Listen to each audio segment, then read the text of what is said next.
Hello all and minasan konnichiwa. This is a continuation video for previous video.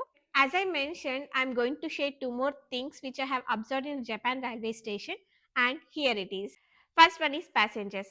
Passengers ಏನ್ ಮಾಡ್ತಾರೆ ಅಂದ್ರೆ so they will be waiting for train ಅಲ್ವಾ ಅವಾಗ rush ಆಗ್ದಿರಾ ಒಬ್ಬರ ಮೇಲೆ ಒಬ್ಬರು ಬೀಳ್ದಿರಾ ಒಬ್ಬರಿಂದ ಟ್ರೈನ್ ಬರೋಕ್ಕಿಂತ ಮುಂಚೆನೆ ಲೈನ್ ಫಾರ್ಮ್ ಮಾಡಿ ನಿಂತಿರ್ತಾರೆ. ಸೊ ಡಿಸ್ಟೆನ್ಸ್ ಕೂಡ ಮೇಂಟೈನ್ ಮಾಡಿರ್ತಾರೆ.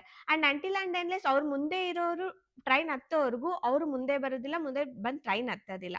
So that means very clumsy ಆಗಿ ಇಲ್ದಿರಾ ಆರಾಮಾಗಿ ಟ್ರೈನ್ ಹತ್ಕೊಂಡು ಹೋಗ್ತಾರೆ. ಸೊ ಈ ವಿಡಿಯೋ ನಾನು ಇಲ್ಲಿ ಹಾಕಿದ್ದೀನಿ ಅಲ್ವಾ, same as it is. And second one is escalators. Japan ಅಲ್ಲಿ ವರ್ಲ್ಡ್ ಶಾರ್ಟೆಸ್ಟ್ ಎಸ್ಕಲೇಟರ್ ಇದೆ which is having only 5 steps. ಅದನ್ನು ಕೂಡ ನಾನು ಈ ವಿಡಿಯೋನಲ್ಲಿ ಹಾಕಿದ್ದೀನಿ. Please have a look on it. Escalators ಮೇಲೆ ಜನ ಲೆಫ್ಟ್ ಹ್ಯಾಂಡ್ ಸೈಡ್ ಮಾತ್ರ ನಿಂತಿರ್ತಾರೆ, ರೈಟ್ ಹ್ಯಾಂಡ್ ಸೈಡ್ ಸ್ಪೇಸ್ ಬಿಟ್ಟಿರ್ತಾರೆ. ಯಾಕೆ ಅಂದ್ರೆ the people who walk on escalators they can go in a right side. Left hand side ನಿಂತಿರೋರು ಮಾತ್ರ ನಿಂತ್ಕೊಂಡು ಒನ್ ಬೈ ಒನ್ ಒಬ್ರಿಂದ ಲೈನ್ ಮಾಡ್ಕೊಂಡು ಎಸ್ಕಲೇಟರ್ಸ್ ಮೇಲೆ ಹೋಗ್ತಾರೆ. So that's all for today. Stay tuned and do follow. I'll be back with some more interesting facts like this. Thank you. Bye bye.